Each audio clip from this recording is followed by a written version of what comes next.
I need to tell you about the coffee. Not because it's an interesting story, not because it has a happy ending, but because right now, somewhere in an office building, someone just offered to make their coworker a drink, and they have no idea what's about to happen to them. 3 months ago, I would have laughed if someone told me that making coffee could end your career. I would have rolled my eyes at the paranoia. I would have said, "That's ridiculous. We're all adults here." Today, I don't even hold the door open for coworkers anymore. Let me show you why. This isn't a story about coffee, really. It's a story about trust, about kindness being used as a weapon, about how fast your entire life can collapse when someone decides to destroy you. And it's a story about patterns, because the person who did this to me, I wasn't her first victim. I wasn't even her fifth. By the time I figured out what was happening, 4 other people had already lost everything: their jobs, their reputations, years of their lives. And one of them almost didn't survive. So yeah, this is about coffee, but it's really about predators. The kind who wear business casual and smile during team meetings. The kind you'd never suspect until it's too late. My name doesn't matter, but my story does, because it could be yours tomorrow. Let me paint you a picture of who I was before all this. 29 years old, marketing analyst at a mid-sized firm in Chicago. Not a huge company, maybe 300 employees total, but prestigious in our industry. The kind of place where getting hired meant something on your resume. I'd been there 3 years, started as a junior analyst, worked my way up to mid-level. I was good at my job, really good. My performance reviews were always in the top tier, clients liked me, my manager liked me, and I was being groomed for a promotion. Senior marketing strategist would have meant a 30% raise, a small team to manage, finally breaking into that six-figure salary. I was so close, 3 months away, maybe 4. I'd sacrificed a lot to get there. Relationship ended because I worked too much, missed family events, spent weekends in the office. That typical corporate climb where you trade your 20s for a title and a salary. But I thought it was worth it. I thought I was building something. Here's what you need to know about the company culture.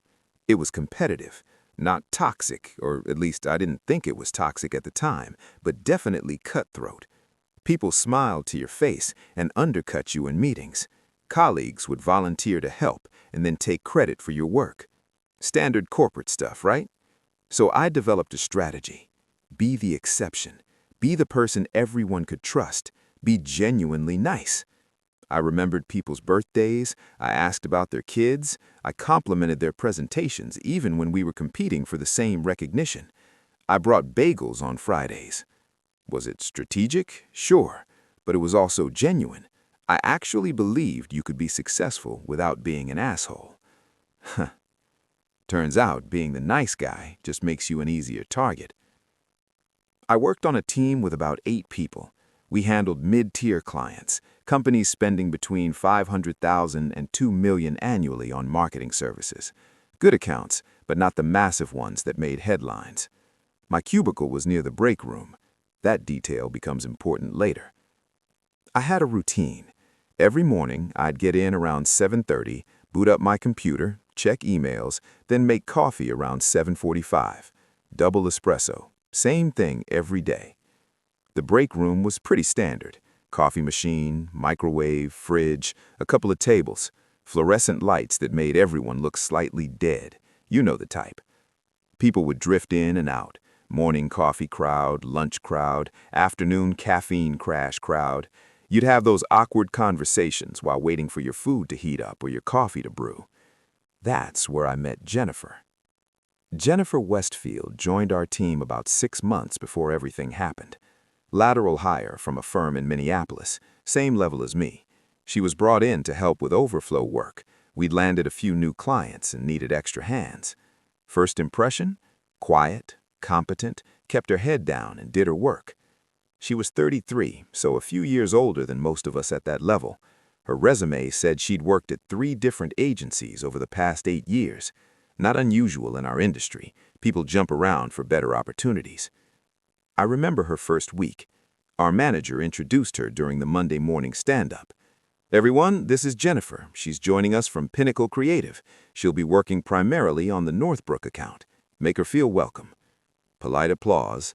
A few people went up to introduce themselves after the meeting. I shook her hand, said something generic like, "Welcome to the team. Let me know if you need anything."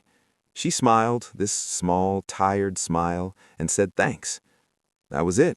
Nothing remarkable. Over the next few weeks, I'd run into her occasionally, break room mostly, sometimes the elevator. We'd make small talk. "How's the new gig treating you?" "Good, still learning everyone's names." "If you need lunch recommendations, I know all the good spots."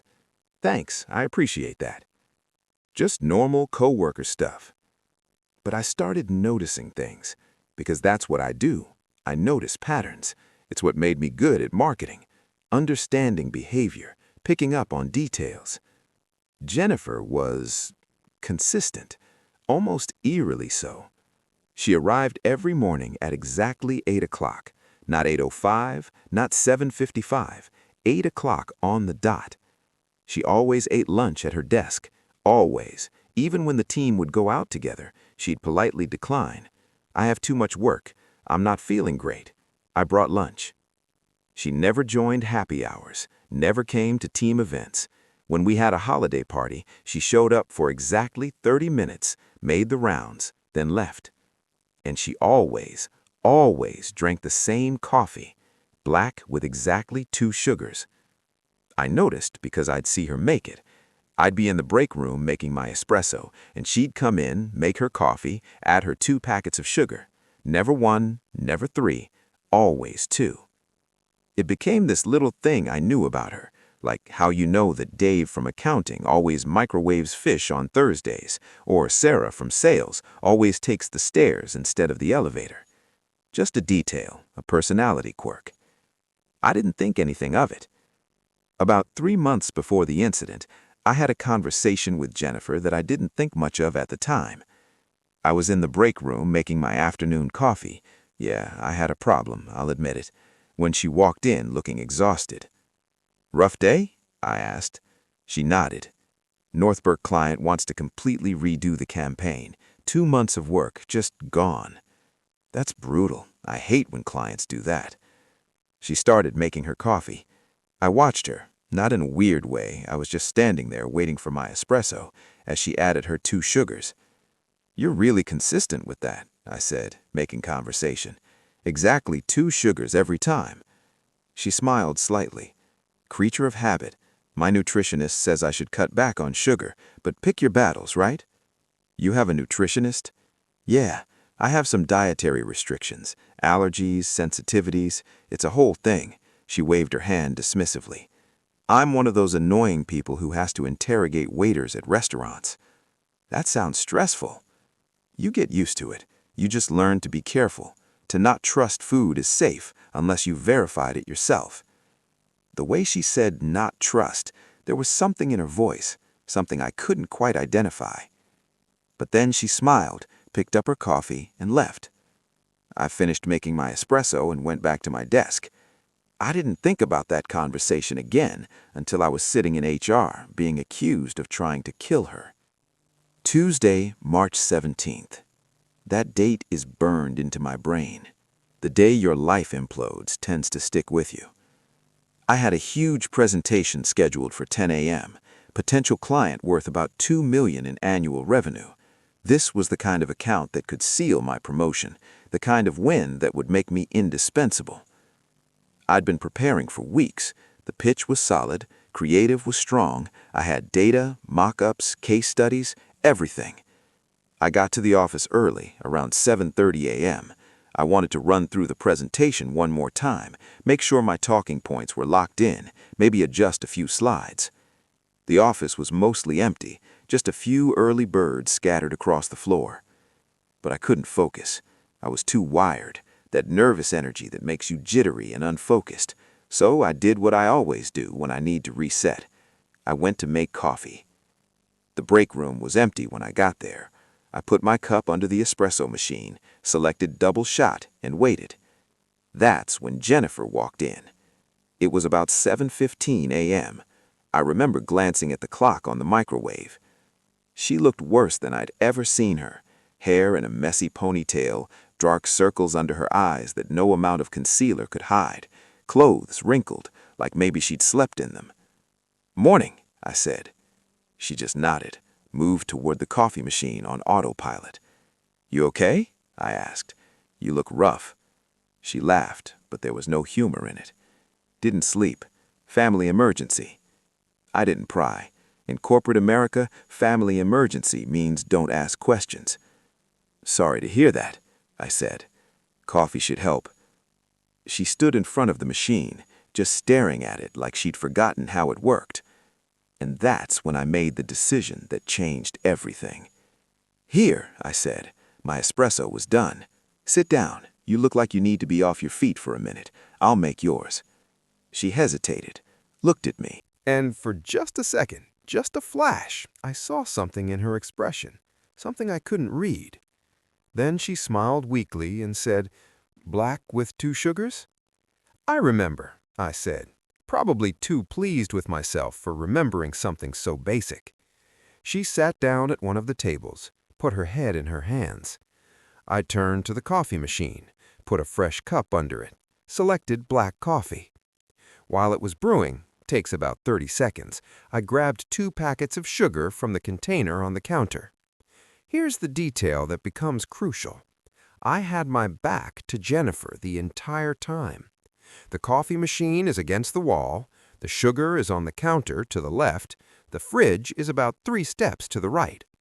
For those 30, maybe 40 seconds while the machine was brewing and I was opening sugar packets and stirring, my back was completely to the rest of the room. I tore open the first sugar packet, dumped it in, stirred. Tore open the second packet, dumped it in, stirred again. Then I turned around and handed Jennifer her coffee. "There you go, black, 2 sugars, made with questionable skill but genuine intentions." She took the cup. "Thanks. Really, you didn't have to do that." "No problem. We all have those mornings." I grabbed my espresso. "Hope your day gets better." "Yeah," she said softly, staring into the coffee. "Me too." I left the break room at 7:17 a.m. At 9:23 a.m., my entire life fell apart. I was deep in presentation prep, running through my opening lines, checking my slides one more time, when my manager appeared at my desk. David, good guy generally, enthusiastic manager, the kind who motivated through energy rather than fear. But the look on his face, I knew immediately something was wrong. "Hey," I said, pulling off my headphones. "Everything okay? Client still coming at 10? "We need you to come with us." His voice was flat, professional, the tone you use when you're about to deliver bad news and trying to stay neutral. That's when I noticed Patricia from HR standing behind him and Mark from legal. My stomach dropped. In corporate America, being walked to a conference room by HR and legal is never good. Everyone knows what it means. I stood up, followed them across the office floor. I could feel eyes on me, coworkers pretending to work while watching. The walk of shame, even though I didn't know what I was being shamed for yet. They took me to a small conference room, interior, no windows, just a table, chairs, and a speakerphone in the center. Jennifer was already there. She was sitting at the far end of the table, as far from the door as possible. Her eyes were red and swollen. Her hands were shaking as she held a tissue. And there, on the table in front of her, was an EpiPen. Used, orange cap removed, needle exposed. "Sit down," Patricia said. I sat. My mind was racing, trying to connect dots that didn't make sense yet. "Do you want to tell us what happened this morning?" Patricia's voice was careful, measured, HR trained in conflict de-escalation. "What happened when?" I asked. "I don't understand what's going on." "In the break room," David said. "Around 7:15, you made coffee for Jennifer." "Yes, she looked tired. I offered to make it for her." "Why? What did you put in that coffee?" Mark from legal. his tone already accusatory. Black coffee, 2 sugars. That's how she always takes it. Nothing else? No, nothing else. What is this about? He's lying. Jennifer's voice. Quiet, but firm. I turned to look at her. She wasn't looking at me. She was staring at the table. He put milk in it. I know he did. What? No, I didn't. I made it black. You saw me. I saw you turn away. Her voice was stronger now, almost angry. Your back was to me for at least 30 or 40 seconds. You were at the counter. You could have added anything. But I didn't. I added sugar, 2 packets. That's it. Then why did I have an allergic reaction? She held up the EpiPen. Why did my throat start closing up? Why did I have to use this in the bathroom? Why am I sitting here instead of in the hospital? My mouth went dry. You have an allergy? Dairy, Patricia said.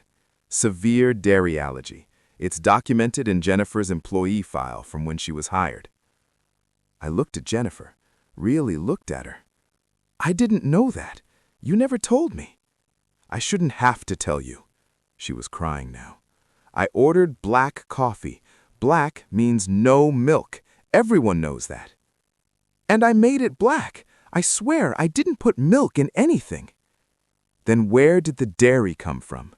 Mark leaned forward. Jennifer had a severe allergic reaction approximately 45 minutes after drinking the coffee you made her. She had to use her EpiPen. She went to urgent care. The doctors confirmed anaphylaxis caused by dairy exposure. He slid papers across the table. Medical records. I stared at them. The words were swimming. Anaphylaxis, epinephrine administered, dairy allergen confirmed. This doesn't make sense, I said. Why would I do that? I was trying to be nice. We barely even know each other. Is that true? You barely know each other? Because that seems odd for someone you'd make coffee for.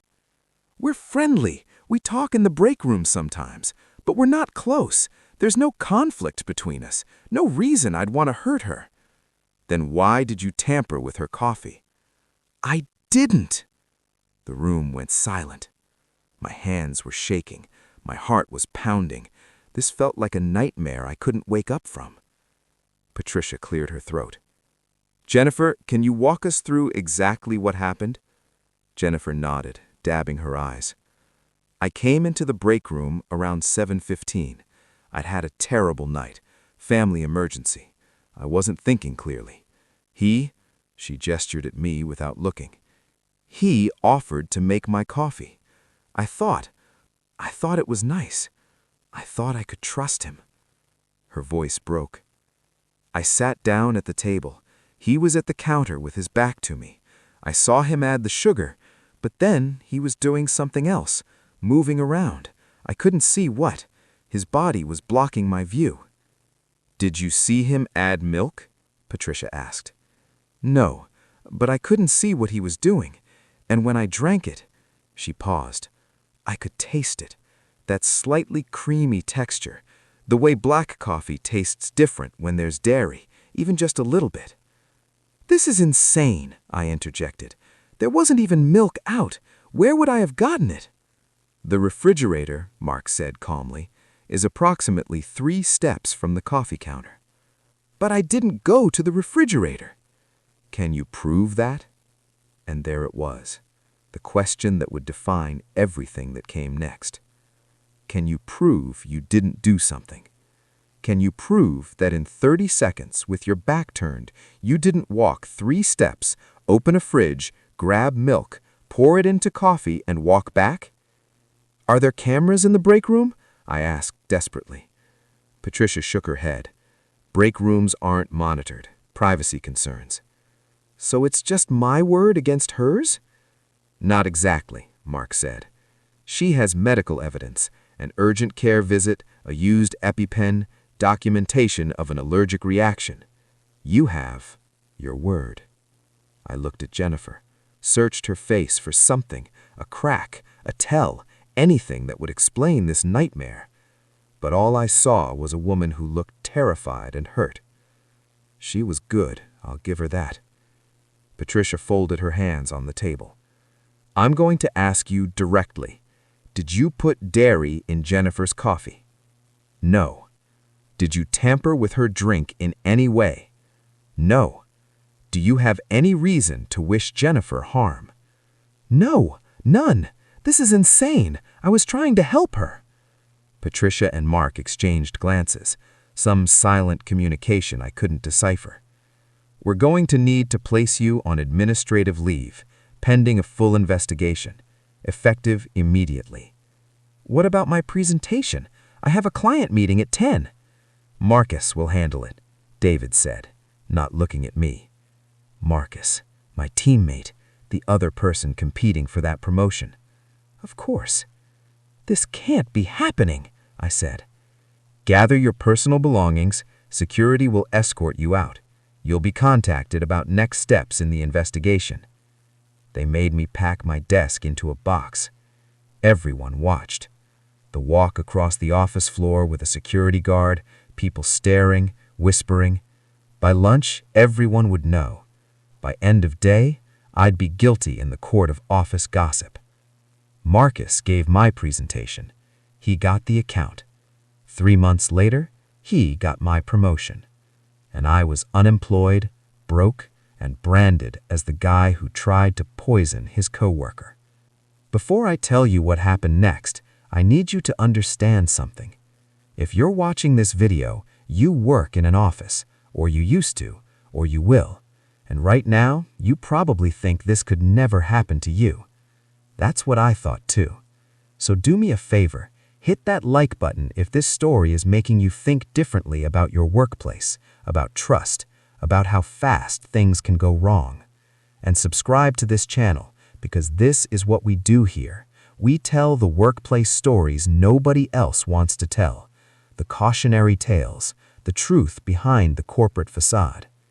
Turn on notifications, because what comes next, it gets worse before it gets better.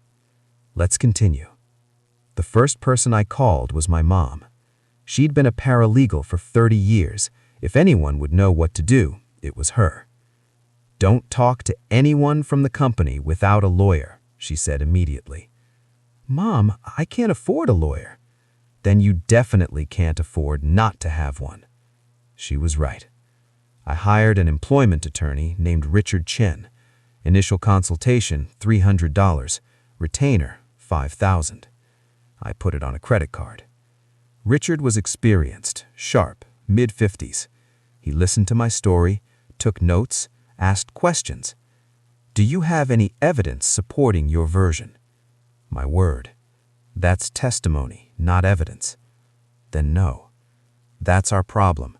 You need to prove a negative. You need to prove that in 30 seconds you didn't add milk to coffee. That's nearly impossible. So what do? We cooperate with their investigation. We hope they find nothing incriminating, and we hope Jennifer's story has holes. The investigation took 2 weeks. They interviewed everyone in the department, pulled every email I'd ever sent to or about Jennifer, reviewed my performance records looking for signs of instability or aggression, checked if I'd had previous HR complaints. They found nothing, because there was nothing to find. I was a model employee, good reviews, no complaints, got along with everyone, which according to Richard actually worked against me. People love a narrative, he explained. The narrative here is perfect employee who snaps under pressure. Maybe you saw Jennifer as competition. Maybe the stress got to you. It's thin, but it's compelling. That's insane. Doesn't matter. Compelling beats true.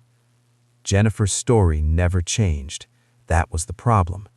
Every interview, every detail, identical. She said I had my back turned for 30 to 40 seconds. The coffee machine takes 30 seconds. The fridge was 3 steps away. It was plausible I could have added milk. She said she tasted dairy in the coffee. Medical records confirmed dairy exposure. She said we had no prior conflict. Every interview confirmed we barely interacted. The case was circumstantial, but convincing. Richard found one useful detail: the timeline. Jennifer drank the coffee at 7:20 a.m. Symptoms started around 8 a.m. EpiPen Used at 8:15 a.m. Urgent care at 8:45 a.m. 45 minutes is a long gap, Richard noted. Anaphylaxis typically happens within minutes. Does that help us? Maybe. Could mean the dairy exposure was trace amounts or it happened later than she claims. But allergic reactions are variable. It's a small hole, not a smoking gun. On March 31st, 2 weeks after the incident, I got the call. "We've completed our investigation," Patricia said. "The findings have been submitted to leadership. We'll have a final decision by tomorrow." I couldn't sleep that night. The next day, April 1st, April Fool's Day, which felt cruelly ironic, I received a certified letter. "Your employment with company name is terminated for cause, effective immediately for violation of workplace safety policies." For cause. 2 words that meant no unemployment benefits, terminated for cause on every future job application, background checks would show I was fired, any reference check would reveal why. I called Richard. "Can we sue for wrongful termination?" "Possibly, but it's expensive, lengthy, and chances of winning are slim. They conducted an investigation. They have documentation. They have a complainant with medical evidence. Legally, they covered themselves." So I just accept this? Sometimes living to fight another day is the smartest move. I didn't listen. Losing your job is traumatic. Losing it because you've been falsely accused of trying to harm someone? That's a special kind of hell. The first week, I barely left my apartment. Couldn't eat, couldn't sleep. I kept replaying that morning in the break room. Had I said something? Done something? Given Jennifer some reason to target me? I came up with nothing. I had to find work. Rent doesn't stop. Student loans don't stop. Credit card bills, especially with lawyer fees, definitely don't stop. I updated my resume, cleaned up my LinkedIn, started applying. 37 applications over 3 months. 6 responses. 4 automated rejections. 2 phone interviews. The first interview went great. The hiring manager loved my experience. Let's move forward with an in-person interview. 2 days later, we've decided to move forward with other candidates. They'd called my previous employer. The second interview never got that far. "Can you tell me about the circumstances of your departure from your last position?" I'd rehearsed this with Richard.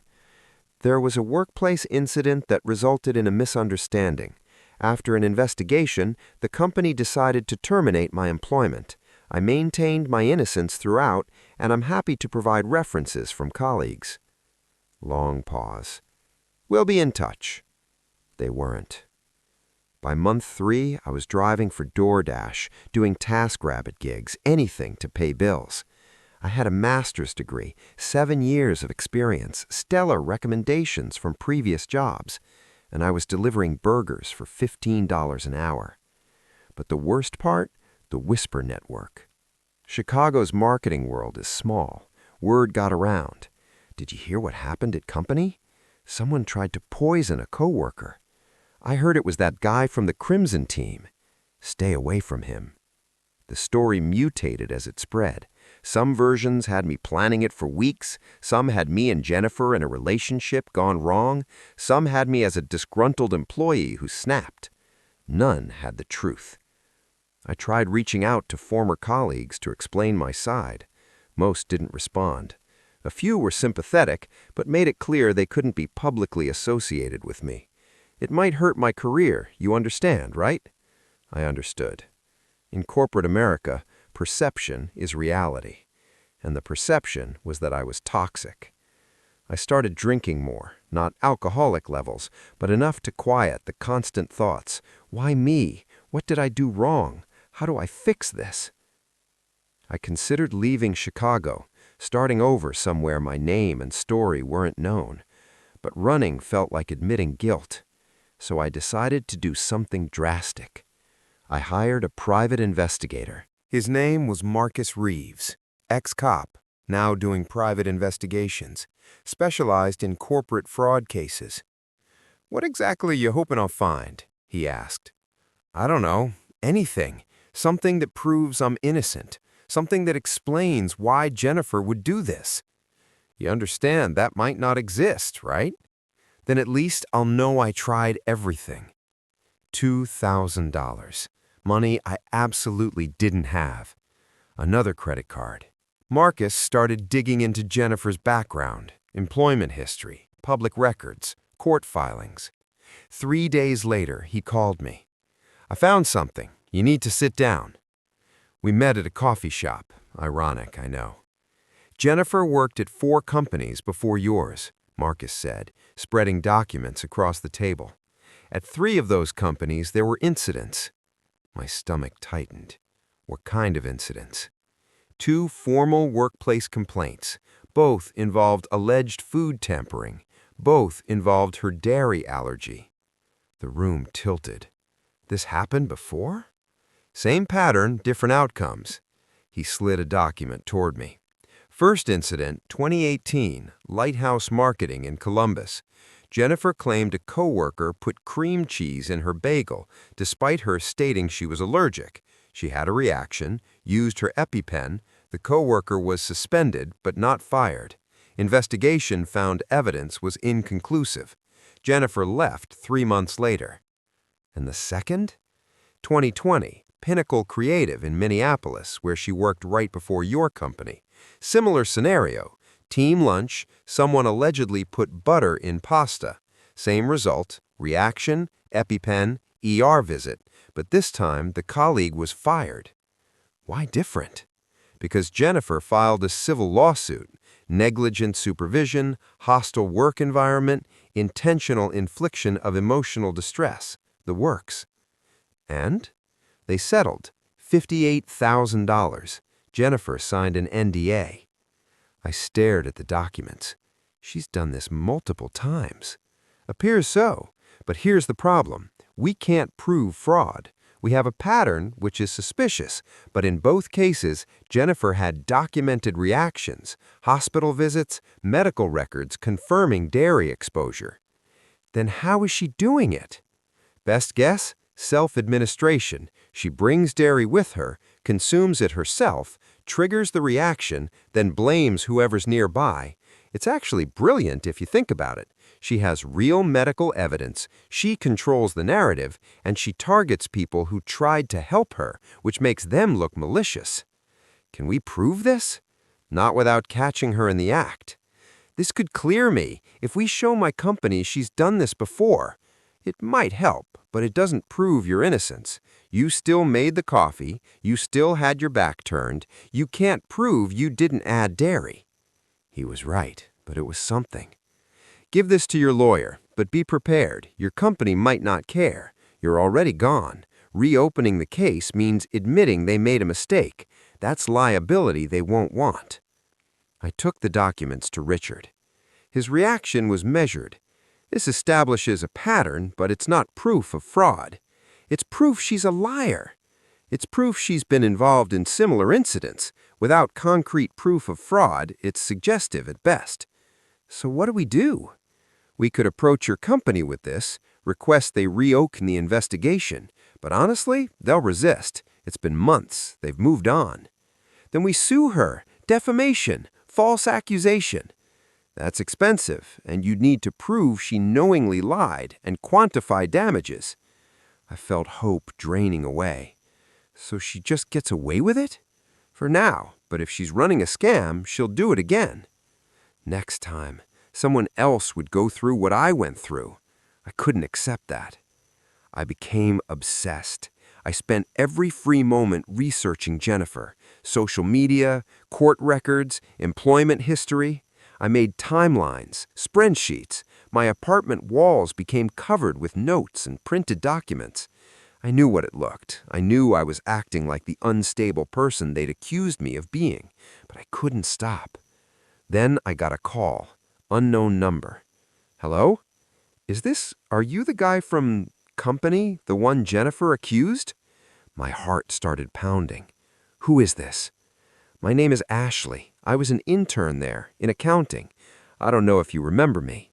I didn't. Okay. I need to tell you something about Jennifer. She's doing it again. The floor dropped out. What? There's another guy, Derek, from IT. 2 weeks ago, Derek helped Jennifer with her computer. She said she was hungry. He offered her half his sandwich. She said sure, as long as there's no dairy. Oh, God. He said it didn't have any. It was turkey and avocado. She ate it, thanked him. He went back to his desk. An hour later, she's in the ER claiming he tried to poison her. Says there must have been cheese or mayo. He's been suspended. Does he know about me? I don't think so. But I know because I'm friends with someone in IT, and I started wondering, what if this is a pattern? So I looked into it. I found out about you, about her previous jobs. Why are you telling me this? Because it's wrong. She's ruining lives. Someone needs to stop her. Do you have proof? Not proof, but I've noticed things. After your incident, I started paying attention. Jennifer keeps a mini fridge at her desk, says it's for dietary needs, but I've seen inside. It's full of dairy products. My blood ran cold. Why would someone with a severe dairy allergy keep dairy in their personal fridge? That's what I thought. I can't prove what she's using it for, but can you get me photos? That might be illegal. Ashley, this woman destroyed my career. She's about to destroy someone else's. If she's running a scam, we need to stop her. Long pause. Let me think about it. 3 days later, a text from an unknown number. Just an image. The inside of a mini fridge. Multiple containers of milk, cheese blocks, cream cheese, yogurt, butter, and in front, a box of EpiPens, at least 6. Below the image, thought you should see this, A. I stared at that photo for 10 minutes. This was it. Not courtroom proof, maybe, but proof enough. Jennifer Westfield was a predator, and she was still hunting. I forwarded the photo to Richard immediately. We need to talk, in person, now. His office, an hour later. This changes things, he said, studying the photo. If Jennifer's keeping dairy in her workspace, despite a severe dairy allergy, combined with the pattern of incidents, this is strongly suggestive of fraud. Can we take this to police? If she's deliberately triggering reactions and falsely accusing people, that's fraud, possibly extortion. These aren't just civil matters, these are crimes. 2 days later, I was sitting across from Detective Sarah Morrison at CPD. I told her everything, showed her Marcus's research, the photo of Jennifer's fridge. This is sophisticated fraud, but the evidence is circumstantial. There's a pattern, 4 incidents across 4 companies. I see that, but without proof she's deliberately self-administering dairy and lying about exposure, I can't open a criminal investigation. So what about Derek? He's going through it right now. I can't interfere in a corporate investigation based on speculation. She leaned forward. I'm not saying you're wrong. I'm saying we need more. We need documentation of her actually doing it. So what am I supposed to do? She hesitated. If you believe she's going to target Derek the way she targeted you, and if you can document what actually happens, that might be something I could work with. It wasn't permission, but it wasn't a no. I called Ashley. I need your help. I need to prove what Jennifer is doing. I already sent the photo. I can't do more. I could lose my job. There's another guy about to lose his job, his career, maybe his life. We can stop this. Silence. I need to know Jennifer's routine, when she's at her desk, when she's not. That's stalking. That's observation. I can't actively help, but Jennifer takes lunch every day at 1:30, same cafe across the street, always gone 45 minutes. Derek's suspension hearing is when? Friday, 3 days. She'll make her move before then. She'll need something dramatic to seal the case against Derek. The next 2 days, I watched the building. I know how that sounds. I know the line I was crossing, but I was out of options. Thursday, 1 day before Derek's hearing, Jennifer left at 1:30. I waited 5 minutes, then slipped into the building behind a group returning from lunch. Her desk, the mini fridge. I didn't touch it, just took time-stamped photos showing it was there. Then I waited near the break room. 1 p.m. Jennifer returned. I watched from a distance as she went to her desk, opened the fridge, pulled out a small container. She looked around, checking. Then she walked to the break room. I followed, recording on my phone, not obviously, just holding it naturally, like checking messages. Jennifer entered the break room. One other person there, someone at the microwave. Jennifer opened the communal fridge, pulled out a labeled container, Derek's name on it, set it on the counter, opened it, pasta salad. The other person left. Jennifer was Alone. She glanced at the door. Then, quickly, she opened her small container, used a fork to mix something into Derek's pasta, stirred thoroughly, sealed it, put it back in the fridge, threw her container in the trash, left. 90 seconds, start to finish. I had it on video. Not perfect quality, I was too far away, the angle wasn't ideal, but clear enough to see what she'd done. I called Detective Morrison immediately. "I have something, you need to see this." She met me an hour later, watched the video 3 times. "This is probable cause, I can move forward." Things moved fast after that. Morrison got a warrant. The company cooperated, terrified of liability implications. They seized Derek's pasta salad, tested it, found dairy proteins that didn't match the original ingredients. They seized Jennifer's mini fridge, found the empty container matching my video, found residue matching the pasta salad dairy. They pulled hallway security footage, better quality than my phone, clearly showed Jennifer entering with a container, staying 90 seconds, leaving without it.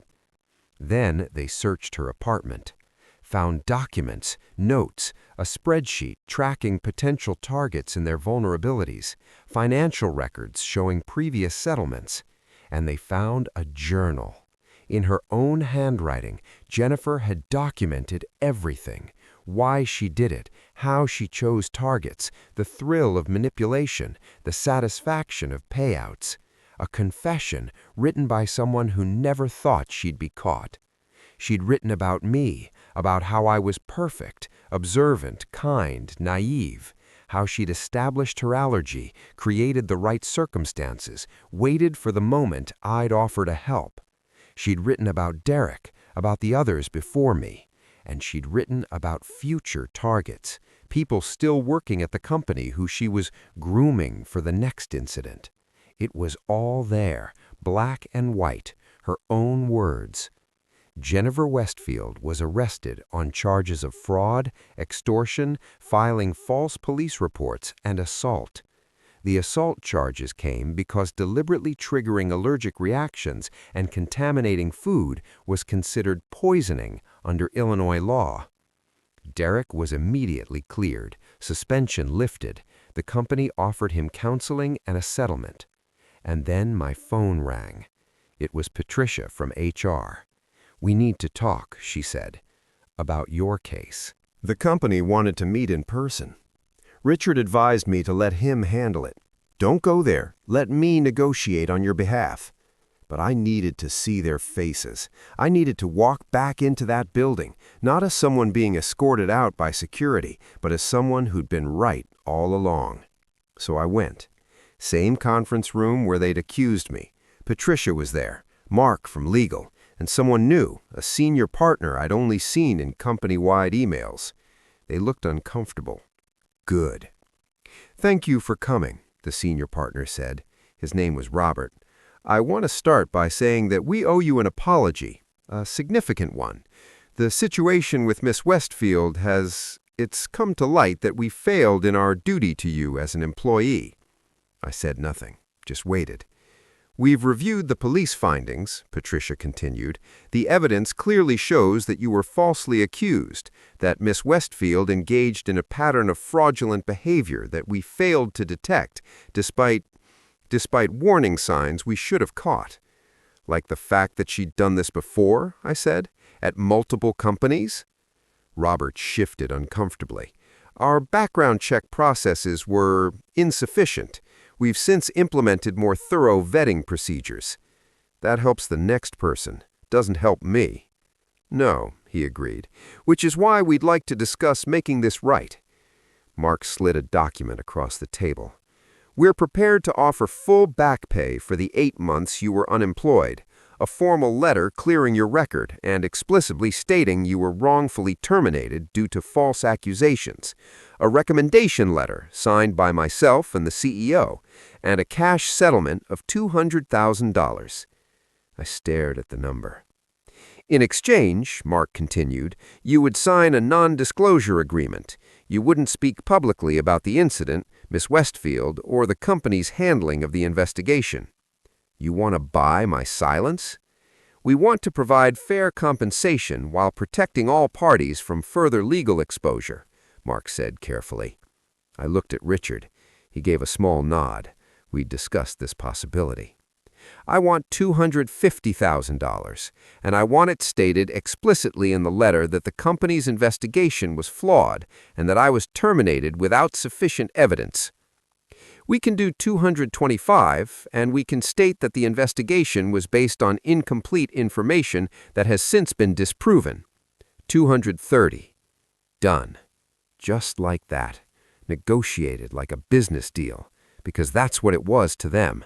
A liability to be managed, a problem to be solved with money and legal language. But it was my life. Still, I took it.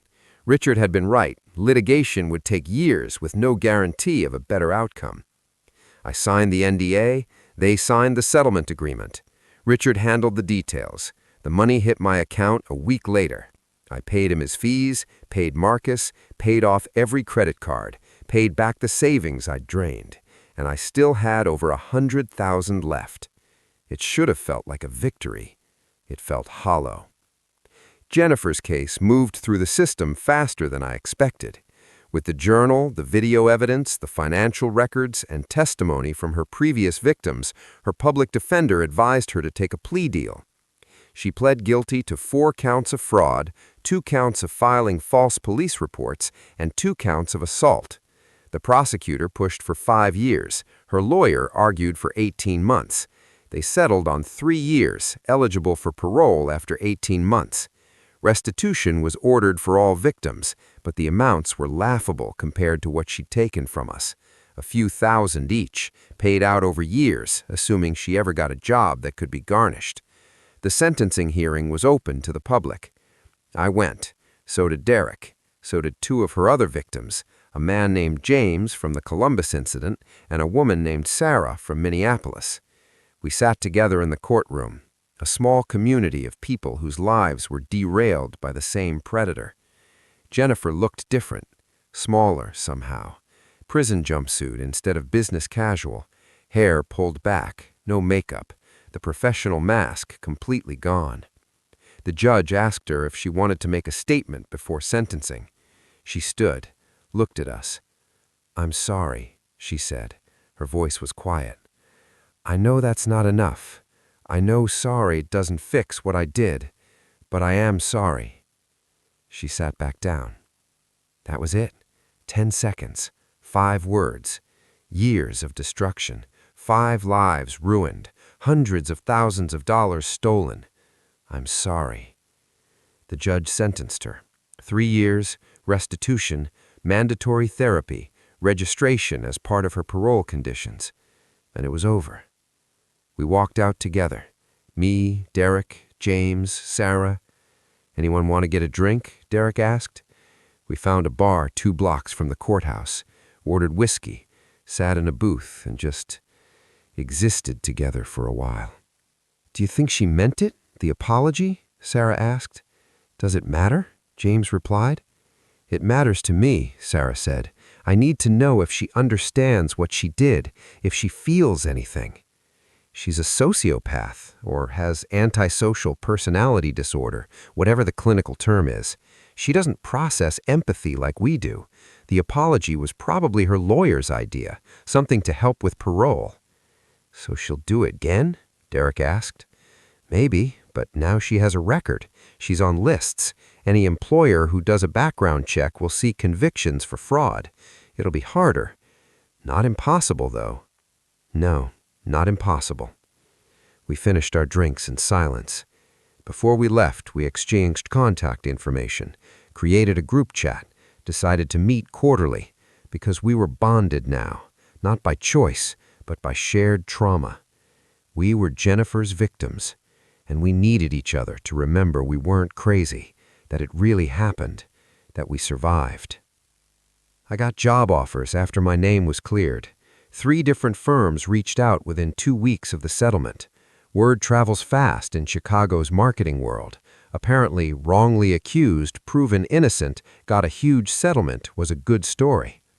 I interviewed at all 3. Took a position at a smaller agency. Nothing prestigious, no corner office, no 6-figure salary.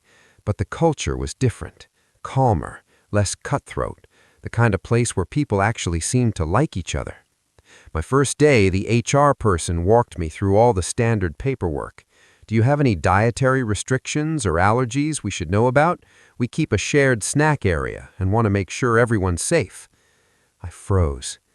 No allergies, but I won't be bringing food for other people or accepting food from coworkers. That's my policy.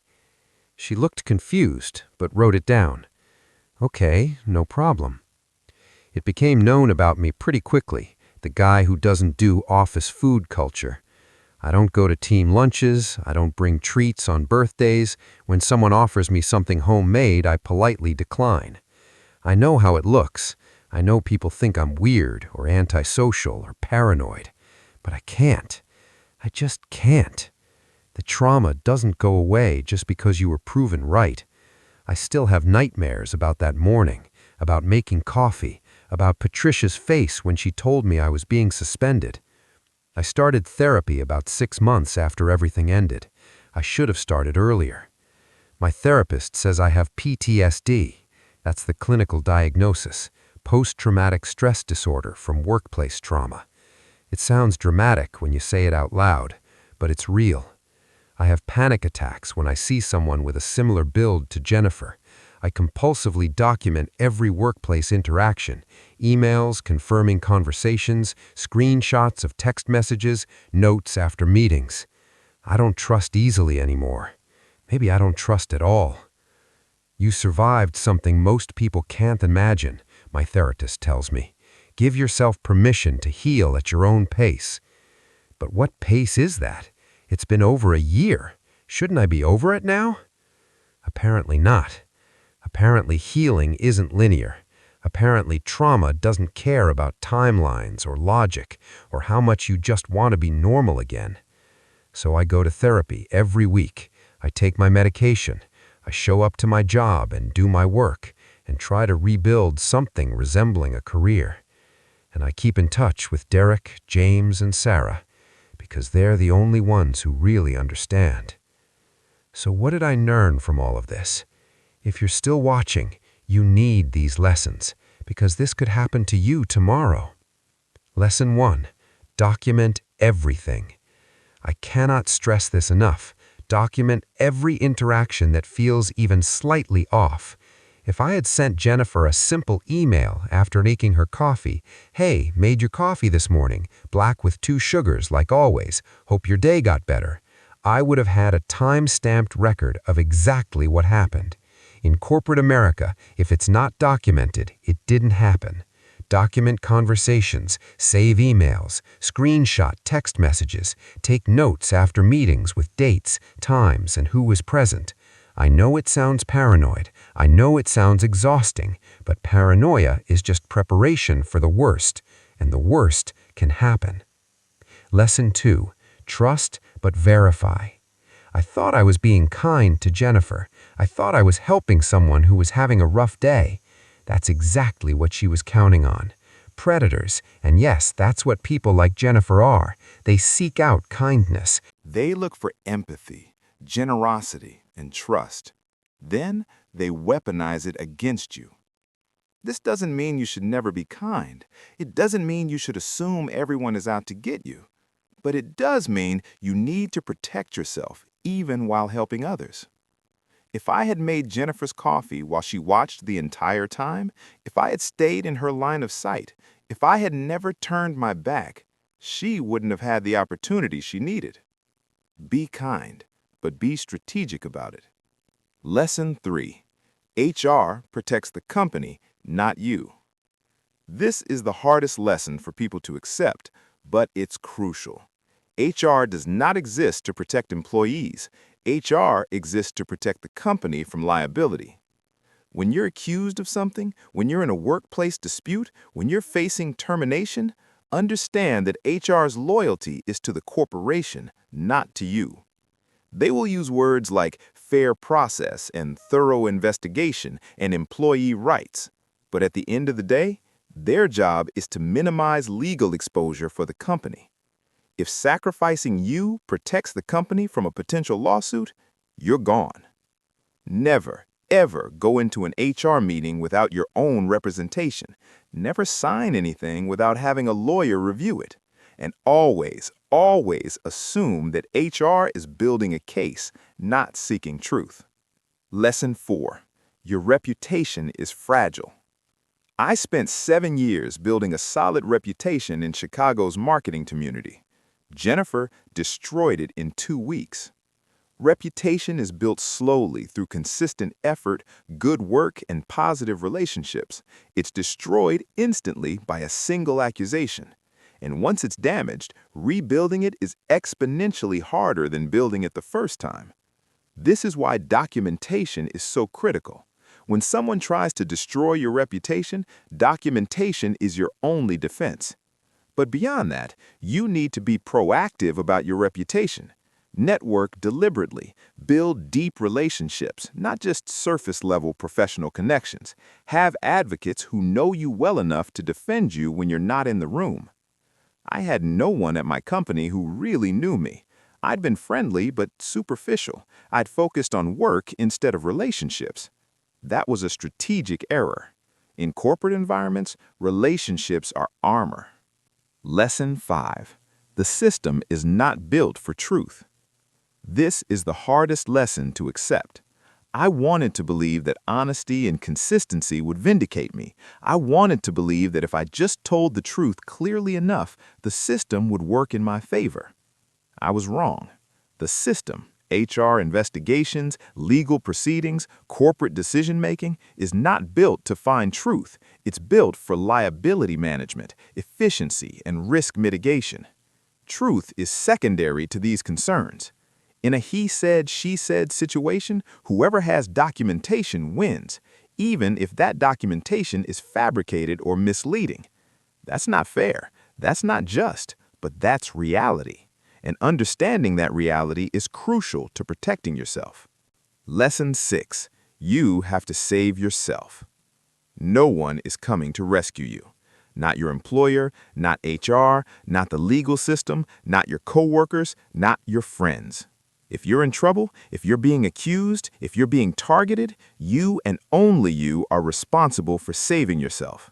That means spending money you don't have on lawyers. That means conducting investigations when you should be grieving. That means making hard choices about when to fight and when to walk away.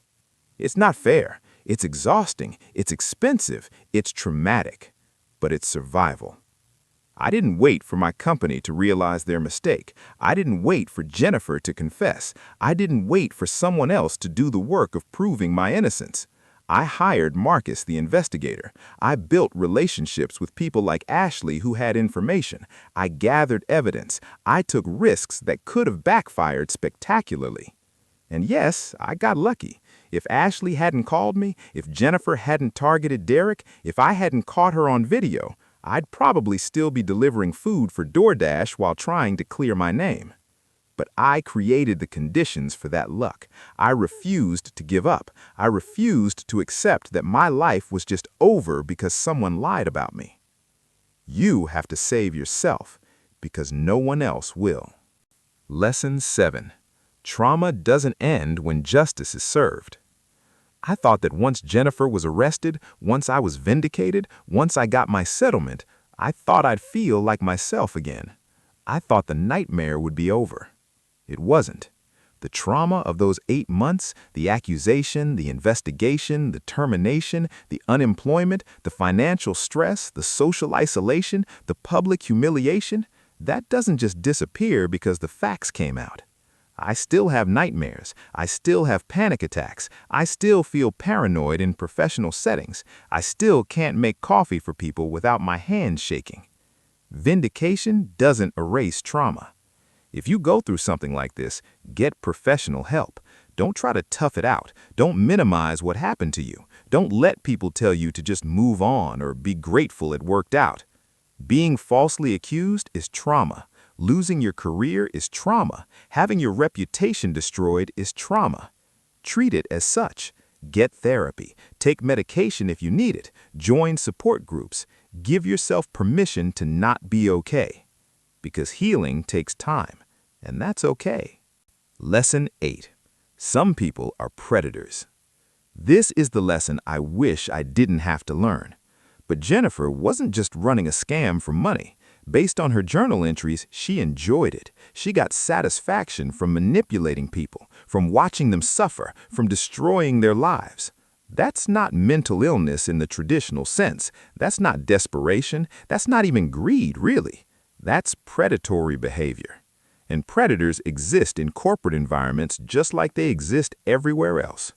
They wear professional clothing, they have polished resumes, they smile in meetings and volunteer for projects and seem like normal coworkers, until they decide you're their next target.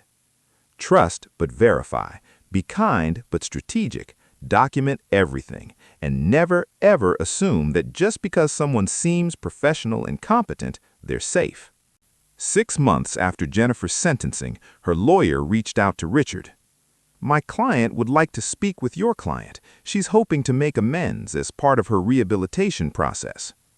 I almost said no immediately. What could Jennifer possibly say that would matter? But Richard thought it might be useful. Sometimes confronting the person who hurt you can provide closure, but only if you feel ready, no pressure. I thought about it for a week. Then I agreed. We met in a supervised facility where Jennifer was being held. Her lawyer was there, so was Richard. Jennifer looked different, smaller somehow. Prison clothes instead of business attire, no makeup, hair pulled back in a simple ponytail. She looked human, which made it worse somehow. "Thank you for coming," she said. Her voice was quiet. "I didn't think you would." I said nothing. "I wanted to apologize for what I did to you, for the pain I caused, for the lies. You destroyed my career, my reputation, my mental health. You almost destroyed my life." "I know." Why? The question I'd been carrying for over a year. Why did you do it? Why me?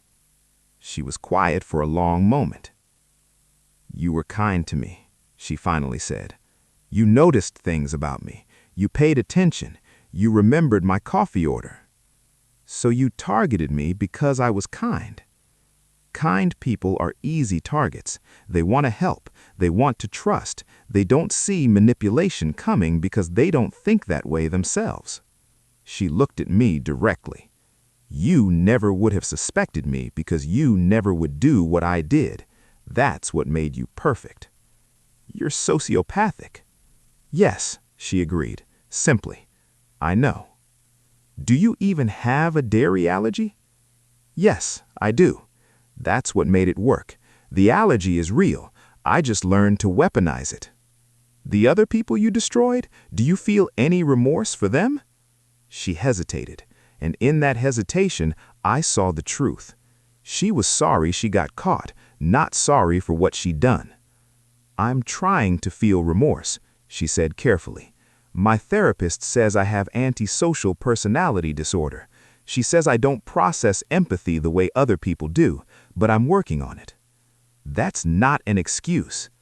I'm not offering excuses. I'm trying to explain. You wanted to know why. That's why. I don't feel things the way you do. Other people's pain doesn't register for me the way my own needs do. So when I needed money or wanted attention or felt bored, hurting someone else didn't feel wrong. It felt practical. You're a monster. Yes, she said. No defensiveness, no argument, just acknowledgement. I think I probably am. There was something more disturbing about that acceptance than if she'd tried to justify herself. Why did you want to talk to me? If you're incapable of real remorse, why am I here? Because my lawyer said it would help at sentencing if I showed effort to make amends, and because I wanted you to know it wasn't personal. You weren't special. You were just there. It could have been anyone. That's supposed to make me feel better? No, but it's the truth. And I thought, after everything, you deserved truth. I stood up. I hope you serve every day of your sentence. I hope no one ever trusts you again. And I hope you spend the rest of your life knowing that eventually everyone sees you for what you are. I walked out. That was 10 months ago. Jennifer is still serving her sentence. She'll be eligible for parole in 8 months. I've prepared a statement to submit to the parole board. So have Derek, James, and Sarah. We're all saying the same thing. She should serve her full sentence. Will it matter? I don't know. But we're going to make sure our voices are heard. That's the end of my story. Well, not the end. The story continues every day. I'm still healing, still rebuilding, still learning to trust again. But that's the part I can tell you about. If you got value from this video, if it opened your eyes, if it made you want to protect yourself better, I need you to do 3 things. 1. Hit that like button right now. It helps this video reach more people who need to hear it. Someone out there is being falsely accused right now. Someone is being targeted. This video might reach them before it's too late. 2. Subscribe to this channel and hit that notification bell. I share stories like this every week. Real workplace experiences, toxic bosses, corporate betrayal, career sabotage, and most importantly, how to survive it all. These are the stories nobody else is telling, the dark truth behind the professional facade, the cautionary tales that might save your career. 3. Leave a comment below. Tell me your story. Have you been falsely accused? Have you spotted a workplace predator? How did you protect yourself? How are you surviving? We're building a community here. People who've been through the corporate meat grinder and came out the other side. People who understand that the workplace isn't always safe. People who are learning to protect themselves. You're not alone in this. And one more thing. Share this video. Send it to someone who needs to hear it. Post it on LinkedIn if you're brave enough. Share it in your work group chats. Make it go viral. Because somewhere, right now, someone is offering to make coffee for a coworker, and they have no idea what's about to happen to them. Maybe this video reaches them in time. Drop that comment, hit like, subscribe, share, and remember, in a world of predators, the best defense is awareness. Stay safe out there. Document everything. Trust strategically. And seriously, never ever make coffee for your coworkers. I wish I were joking. Thanks for watching.